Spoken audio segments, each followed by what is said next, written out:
Bonjour à tous, au sommaire le Suzuki Acros, les prix complets des Jeep Renegade et Compass hybride rechargeable et s'offrir l'Aston Martin DB5 de James Bond, eh bien c'est désormais possible.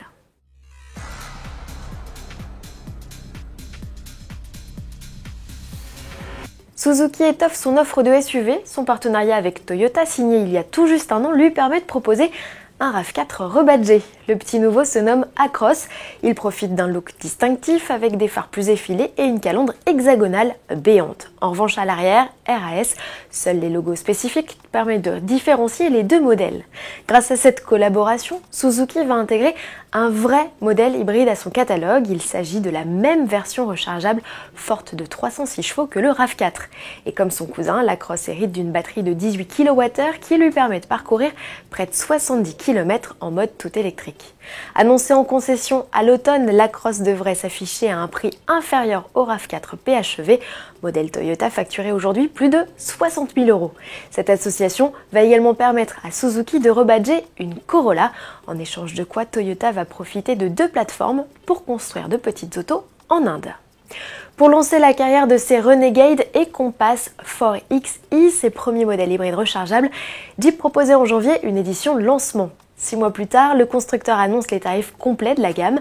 Les deux SUV se déclinent en deux niveaux de puissance, 190 ou 240 chevaux. Jeep parle d'une autonomie en ville égale ou supérieure à 50 km selon le modèle, à vérifier. Chaque version est associée à deux finitions. De série, les modèles reçoivent des jantes alliage 18 pouces, la clim Bison, des phares et essuie-glaces automatiques, des radars de recul, l'ouverture et démarrage sans clé ou encore un écran central tactile de 8,4 pouces avec GPS sur le Compass. Alerte de franchissement de ligne, régulateur limiteur de vitesse ou encore système de lecture des panneaux complète la panoplie. Mise à prix à partir de 38 700 € pour le Renegade 4XE et 43 000 € pour le Compass. S'offrir une vieille voiture totalement neuve, c'est possible. Aston Martin est passé maître dans l'art des continuation, c'est-à-dire ces reconstructions à l'identique de modèles anciens. Après la DB4 GT, place à la DB5 Goldfinger, dont le premier exemplaire vient de sortir des ateliers. 25 € propriétaires pourront d'ici la fin de l'année se la jouer 007 au volant de ce modèle où une large sélection de gadgets a été reproduite, comme les plaques d'immatriculation tournantes, les vraies fausses mitrailleuses dans les clignotants avant ou encore le système pare-balles à l'arrière. À bord, Aston a même mis en place un téléphone dans la portière conducteur et une fausse carte de suivi sur écran radar.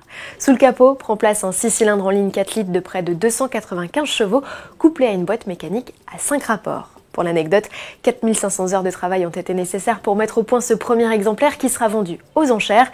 Les autres seront commercialisés 3 millions € l'unité. Cela faisait plus d'un demi-siècle que l'on n'avait pas ressorti d'exemplaires de la DB5 des usines Aston. Le modèle a été produit à moins de 900 exemplaires entre 1963 et 1965 et son plus célèbre propriétaire dans le monde n'est autre que l'agent secret. À demain.